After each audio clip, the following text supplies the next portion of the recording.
Hello, my name is Yejun Hong. I'm a medical student in the University of Calgary, and our team is here to explain the fourth nerve palsy. Ophthalmology and neurology are very closely linked specialties. The eye is a sensory organ for detecting light, and it is connected to the nervous system. It is innervated by 4 of the 12 cranial nerves, 2 for perceiving light, and 3, 4, and 6 for extraocular movement. The eye is physically very close to the brain, and the posterior layer of the retina has a neurosensory layer that basically becomes the optic nerve as it exits the eye. Fourth nerve controls and innervates the superior oblique of the eye. The superior oblique muscle is one of the extraocular muscles that connects to the eye and helps it move. The primary action of the superior oblique is intorsion, secondary action is depression, and the tertiary action is abduction of the eye. And when this nerve suffers weakness or paresis from many different etiologies anywhere along its path from the midbrain to the orbit, we call that a fourth nerve palsy. There are multiple etiologies that can cause the weakness of the fourth nerve.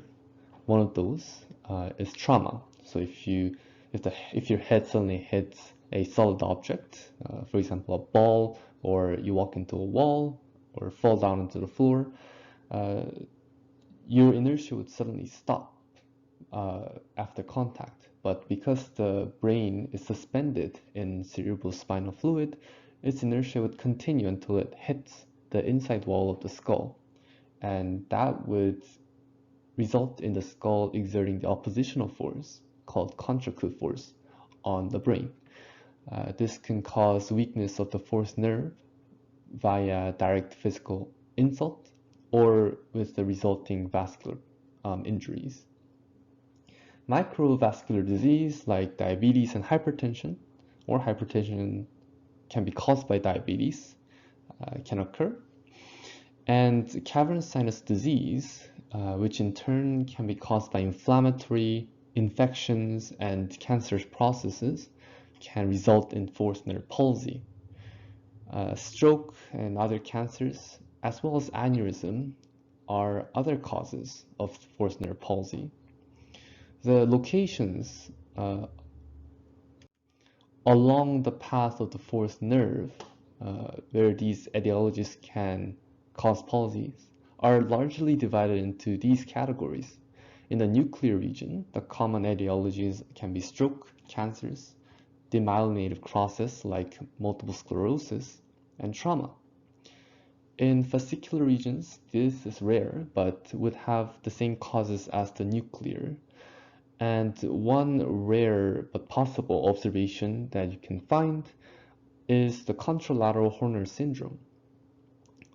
Horner syndrome is a unilateral triad of meiosis, ptosis, and anhidrosis. You can find out more information about that in one of our videos, specifically on the Horner syndrome. In subarachnoid space, closed head trauma are one identified etiology of fourth nerve palsy. Lastly, in the intracavernous space, cavernous sinus disease from inflammation, infection, and neoplasm are associated with not just the fourth nerve, but also with the third and the sixth nerve findings. The sympathetic pathways can be affected as well in the intracavernous space. Symptoms of a fourth nerve palsy include the binocular diplopia, which is double vision caused by miscoordination of the extraocular movements of the two eyes. Understandably, because one of the muscles in one of the eyes is affected, which is the superior oblique, you can probably imagine that the eye that's affected will shift. In an extorted elevated and adducted fashion. Sometimes the brain tries to compensate for that, so you might observe a seemingly opposite pathology in the opposite eye. But you can't be tricked by that. You use a Parks-Bielczowski physical exam to determine exactly which of the 8 muscles are affected, and we'll explain that in another video. Blurred vision is also another symptom that the patient might experience, and a contralateral head tilt to compensate for the extorsion with the forced nerve palsy can be experienced. Some of the signs that you might be able to observe on a patient with forced nerve palsy includes, most importantly, the superior oblique palsy with the positive Parks-Bielczowski 3-step test. So I'll explain this right now. So if you look at the picture on the right side, you might see, you might even be able to understand how this works. So as the name describes, this is a series of 3 steps. So there are 8 muscles in total that controls the vertical movements of the either eye. And in your head, with these 3 steps, you're going to eliminate half at a time. With the first question, you're going to ask the patient to look directly ahead. And let's say in this case, the left eye is focused on a target, but the right eye is hypertrophic or deviated upwards. So why would this happen? Well, several scenarios can result in this. The first conclusion that we might be leaping to is to think that the inferior actions of the right eye is compromised. So muscles such as the right inferior rectus and the right superior oblique muscles, if they become weak, the right eye would drift upwards. In contrast, this could also occur as a result of compensation with the weakness on the left extraocular muscles. So a Herrings Law describes that there is identical electrical stimulation to the yoke muscles of the both eyes. So this way, your eyes remain coordinated with each other, and you don't get double vision all the time. So when, for example, when your right eye drifts abducts and moves to the right, your left eye will adduct and move to the right as well. So so going back to this case, if the right eye is deviating superiorly, then this could result from a weakness of the extraocular muscles on the left eye that is responsible for superior actions. So that would be the left inferior oblique or the left superior rectus. Because they're weak, the brain sends even more electrical stimulation to keep that left eye in focused on the target, and while doing that, it sends the identical amount of electrical stimulation to the healthy muscles on the muscles responsible for superior action on the right eye. So that would be too much stimulation inappropriately. So that would result in the left eye being appropriately on target, but the right eye deviating upwards. So there, as you can see on the first diagram there are 4 muscles that have been ruled impossibility after the first question. The second question is to ask the patient to look left and to the right, and you're going to observe whether this vertical deviation is greater in either case. So let's say the deviation of the right eye, deviating upwards, it is pronounced. It's more pronounced on the right gaze. In this case, for the eye on the side of the direction of the gaze that is more pronounced, you rule in all the rectus muscles. Sorry, this is a bit confusing. And for the eye on the side of the direction of the gaze where the deviation is not pronounced, you select all the oblique muscles. That has to do with the anatomic insertions of the extraocular muscles, and we will cover that in another video.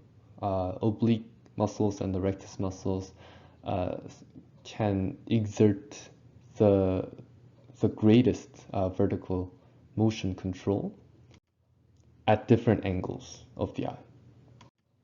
So, because the deviation is more pronounced on the right gaze, on the right eye, you're going to rule in the possibility of the rectus muscles, the superior and the inferior rectus muscles. And because it's not pronounced on the left gaze, the deviations get slightly better on the left gaze compared to the right. So you're going to entertain the possibility of the inferior and superior obliques of the left eye. And with the forming a cross-section, a Venn diagram of the first two questions, the possibility of this abnormal extraocular movement is either the right inferior rectus or the left inferior oblique. Now, moving on to the last question, is the vertical deviation greater with the right head tilt or the left head tilt? For the eye on the side of the direction of the tilt, where the deviation is greater, you select all the superior muscles. So the muscles with the name superior in it. And for the other eye, you select all the inferiors. So as you can see, let's say the right eye is more pronounced on the right tilt. So you select all the right superiors, so superior oblique, superior rectus, and on the left you select the inferior oblique, inferior rectus. So now you can see all the cross sections, right? With these three questions, we have successfully eliminated all the other 7 possible muscles, and we have localized the root cause of the eye deviation, which is left inferior oblique. So never jump to a conclusion. Go through these steps to figure out specifically which muscle is abnormal. So back to the signs of the fourth nerve palsy. The ipsilateral hypertrophy can be observed, understandably, because superior oblique secondary function is to hypoduct the eye or move the eye inferiorly. The patient might then adapt a chin down position because they keep seeing double vision because the eye keeps deviating upwards. So adopting a chin down would make sense because that would allow the other normal eye to focus on the target while looking up. And in bilateral cases of the fourth nerve palsy, you may observe V-pattern esotropia, where the eyes gradually deviate closer together as the patient looks downwards. On the right gaze, there may be left hypertropia, and on left gaze, there may be right hypertropia as well. Differential diagnosis for the similar presentation to fourth nerve palsy is myasthenia gravis, which is an autoimmune disease. Thyroid eye disease may present similarly as well with the proptosis and ophthalmoplegia. Orbital disease, cranial nerve third palsy, Because the third nerve controls so many of other extraocular muscles of the eye,